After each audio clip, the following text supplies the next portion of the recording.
आपकी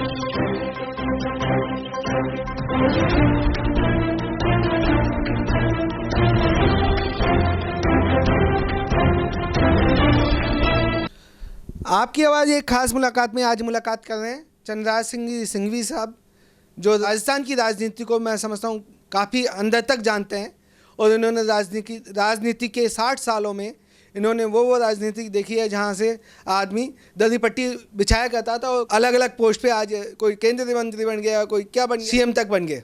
जी, आपने मैं कहूँ राजनीति की दुनिया देखी है, 60 साल का अनुभव है आपको राजनीति का, तो आप किस तरह से राजस्थान की राजनीति की अभी वाले परिप्रेक्ष्य में किस तरह से आप देख रहे हैं? देखने की जरूरत ही नहीं है, दिख गया। देखने की जरूरत, जहाँ संदेह होता है वहाँ देखना पड़ता है, जहाँ विश्वास होता है, सामने दीवार पर लिखा हुआ होता है, केवल पढ़ना पड़ता है। राजस्थान की राजनीति में भारतीय जनता पार्टी का वर्चस्व बरकरार रहेगा और वो सत्ता में आएगी, 120 से भी ज़्यादा सीटें लाकर आएगी। कांग्रेस मृतावस्था में है, पहले बेहोश थी, अब मृतावस्था में है और कांग्रेस 45-50 से ज़्यादा सीटें नहीं लाएगी। अशोक गहलोत के राज्य में हुए भ्रष्टाचार, अनाचार, व्यभिचार और बलात्कार की कीमत कांग्रेस को चुकानी पड़ेगी। आपने कहा भ्रष्टाचार, अनाचार, बलात्कार की कीमत, कानूनी व्यवस्थाओं की कीमत अशोक गहलोत की सरकार को, कांग्रेस को चुकानी पड़ेगी। किस तरह से आप देख रहे हैं कि जो आगे वाली जो राजनीति होने वाली है वो किस तरह से देख रहे हैं? कौन सीएम का चेहरा हो सकता है आपके हिसाब से? सीएम का चेहरा वो होगा जिस पर कोई कलंक न हो। और मेरे राजनीति में कोई ऐसा व्यक्ति है? हाँ, दिया कुमारी पर कोई आरोप नहीं है। दिया कुमारी वस्तुतः राजस्थान के होने वाले भावी मुख्यमंत्री के प्रबल दावेदारों में से एक है। कहीं ना कहीं सीनियरिटी का कोई प्रभाव नहीं पड़ेगा कि सीएम का एक होना, मजबूत चेहरा होना एक बड़ी बात है। दिया कुमारी समकस्त है, क्या सीएम की व्यवस्थाओं को वो मैनेज कर पाएगी? ये कोई बात है क्या? राबड़ी देवी कर सकती है तो दिया कुमारी क्यों नहीं कर सकती है? आप यहाँ पे मोदी जी के परिप्रेक्ष्य में बात कर रहे हैं, जहाँ मोदी सेंटर को चला रहे हैं और दिया कुमारी राजस्थान की मोदी हो सकती है? राजस्थान की मोदी तो कोई नहीं हो सकता, मोदी कहीं, लेकिन एक सफल मुख्यमंत्री हो सकती है, इससे मुझे कोई शक नहीं है।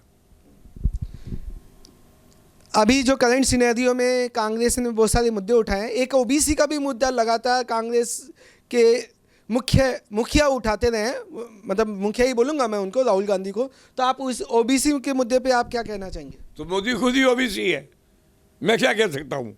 ओबीसी का सबसे बड़ा नेता तो नरेंद्र मोदी है, वो देश का सबसे बड़ा नेता है।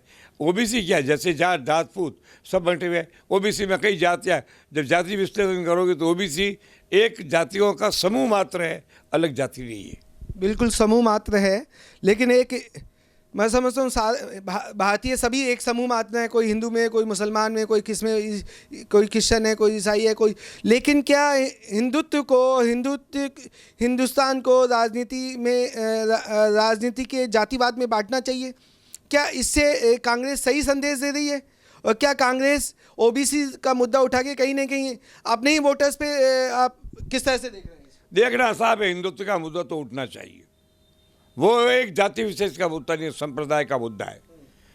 जब किसी की आस्था देश के अलावा प्रदेश में हो तो उसको अलग माना जाता है। अगर सारे राष्ट्रवादी हो जाए तो फिर राष्ट्रवाद का मुद्दा भी गौण हो जाता है। सनातन धर्म, हिंदुत्व, राष्ट्रवाद और देशभक्ति, ये जिस पार्टी में है उसको सम्मान मिलना ही चाहिए और सत्ता मिलनी चाहिए।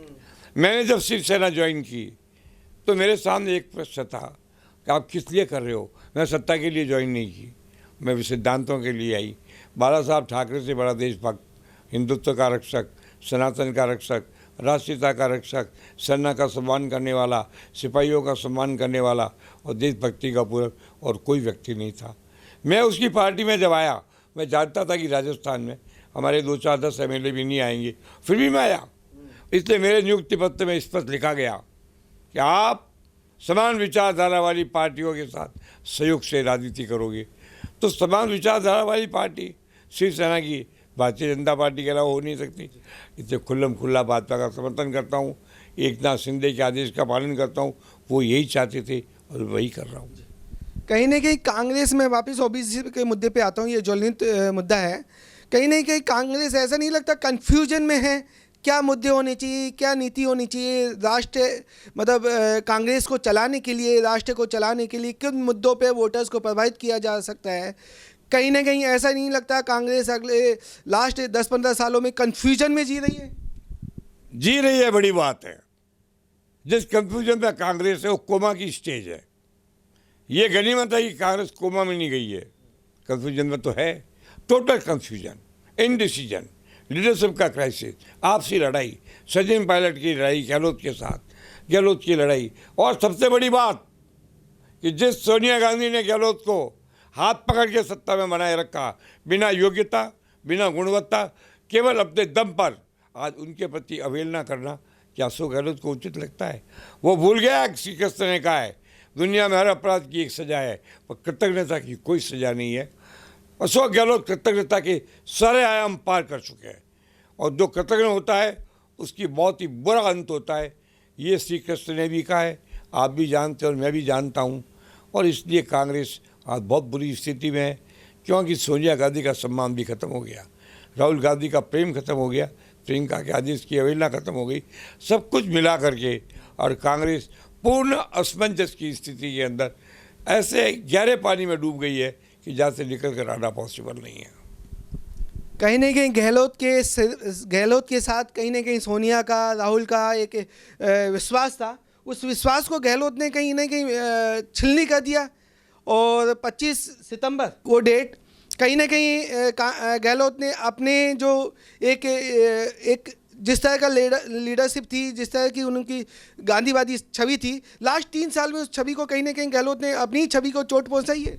गांधी के जैसी छवि कैसे थी गहलोत की, ये तो समझ में आए कभी थी नहीं। अपने आपको तो वो गांधी बोलते हैं कि राजस्थान का गांधी है, तो गहलोत ने गांधी बनकर कहीं ना कहीं, सवाल ही नहीं है, गांधी का उल्टा है गहलोत। कल भी एक अखबार में फकीर की तस्वीर के बाद 4 फोटो छपे थे, वहाँ 4 फोटो मैं छपाता तो एक तो जयपुर की होटल होती, एक रैफल होटल होती, एक लिमड़ी पैलेस होटल होती, चारों होटलें होती। क्या गलत छपाता है?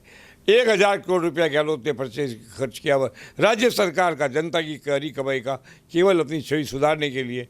और छवि अच्छी थी तो इतना पैसा प्रचार में क्या करना था? विज्ञापन सरकार का और चौकटा अशोक गहलोत का। What is this? दुरुपयोग, घोर दुरुपयोग है अपनी सत्ता का। इससे दुरुपयोग तो मेरा ख्याल है विश्व में आज तक किसी ने नहीं किया होगा। 1000 करोड़ रुपए, आपका कहना है 1000 करोड़ रुपए विज्ञापन के रूप में अपनी छवि और अपनी इमेज को बनाए रखने के लिए गहलोत ने खर्च किए, अपनी सरकार को बनाए रखने के लिए कहीं ना कहीं विज्ञापन भरपूर बांटे हैं। तो क्या आप ये 1000 करोड़ रुपए खर्च करने के बाद भी गहलोत की छवि?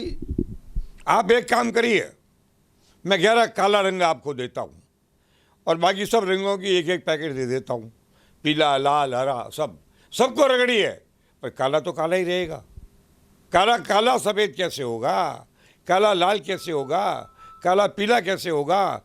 मिस्टर गहलोत, जो आपकी छवि आपने बनाई अपने कर्मों से, अपने पक्षपात से, दोनों तरफ कृतज्ञता, ऊपर देखो सोनिया के प्रति कृतज्ञता, राहुल के प्रति कृतज्ञता, और नीचे देखो तो सचिन पायलट के प्रति कृतज्ञता, क्योंकि पिछली सरकार जो आई थी वो गहलोत नहीं, सचिन पायलट लाया था। तो आपका कहना है सचिन पायलट की अपनी मेहनत, खून पसीना बहा के 5 साल राजस्थान में गली गली, मोहल्ले मोहल्ले, गांव गांव जाके और खून पसीना बहा के कहीं ना कहीं सरकार लाने में योगदान दिया था, महत्वपूर्ण योगदान दिया था, और उस सत्ता का सुख शायद गहलोत को दे दिया गया राहुल गांधी और उसके परिवार के द्वारा। आपका क्या ये इससे भी ज़्यादा है। इस अपराध की कोई परिभाषा नहीं है, इसका कोई परिसीमन नहीं है, इसकी कोई सीमा नहीं है। मैं तो एक ही बात, जो भी आदमी कृतज्ञ है, चाहे मैं हूँ, चाहे आप हो, चाहे अशोक गहलोत है, पर कृतज्ञ व्यक्ति का अगला जन्म शुक्र से भी बुरी योनि में होता है, बहुत बुरी योनि में होता है। जी। तो आगे बात कर लेते हैं भविष्य की राजनीति। राजस्थान किस ओर देख रहा है और आपको क्या संभावनाएं नज़र आ रही है? ये हमारा आपसे लास्ट क्वेश्चन होगा, किस तरह से और क्या संभावनाएं नज़र आ रही है, थोड़ा और खुल के और डिटेल से। साफ है, राष्ट्रीय स्तर पर राजस्थान का जन जन मोदी जिंदाबाद बोलता रहेगा, कण कण मोदी जिंदाबाद बोलता रहेगा, हिंदुत्व जिंदाबाद बोलता रहेगा, राष्ट्रवाद जिंदाबाद बोलता रहेगा। भारतीय जनता पार्टी जिंदाबाद बोलता रहेगा। और मैं बता दूं, हमारे नेताओं के प्रति आस्था रहेगी। सारे हिंदूवादी नेता एक हो जाएंगे और राजस्थान के अंदर हिंदू ही सरकार, सनातन की सरकार और धर्म की सरकार आएगी। इसका जो यश मिलेगा उसका बहुत बड़ा श्रेय शिवसेना के सिद्धांतों को भी मिलेगा, क्योंकि शिवसेना के सिद्धांत और भाजपा के सिद्धांतों में कोई अंतर नहीं है। मेरे नियुक्ति पत्र में स्पष्ट लिखा है, समान विचारधारा वाली पार्टी के साथ आप सहयोग करोगे। मैं चाहता हूं आप उसको दिखा दें नियुक्ति पत्र को टीवी पर, तो लोग समझ जाएंगे। मैंने एकनाथ शिंदे के आदेश का पालन किया, शिवसेना के सुप्रीमो का आदेश का पालन किया। उन्होंने नियुक्ति में लिखा है। अब जब शिवसेना मैदान में अंदर होगी वहाँ हम शिवसेना के लिए करेंगे। शिवसेना नहीं होगी और पूर्ण रूप से समर्पित होकर ताकत के साथ, तन मन और धन के साथ हम भारतीय जनता पार्टी की सरकार बनाने में भाजपा का सहयोग करेंगे। जी, आपका बहुत बहुत धन्यवाद इस चर्चा में भाग लेने के लिए, और आगे आपसे इसी तरह की राजनीतिक चर्चाएं करते रहेंगे। आपके एक्सपीरियंस को हमारे व्यूअर के सामने रखते रहेंगे। धन्यवाद। Thank you sir, thank you.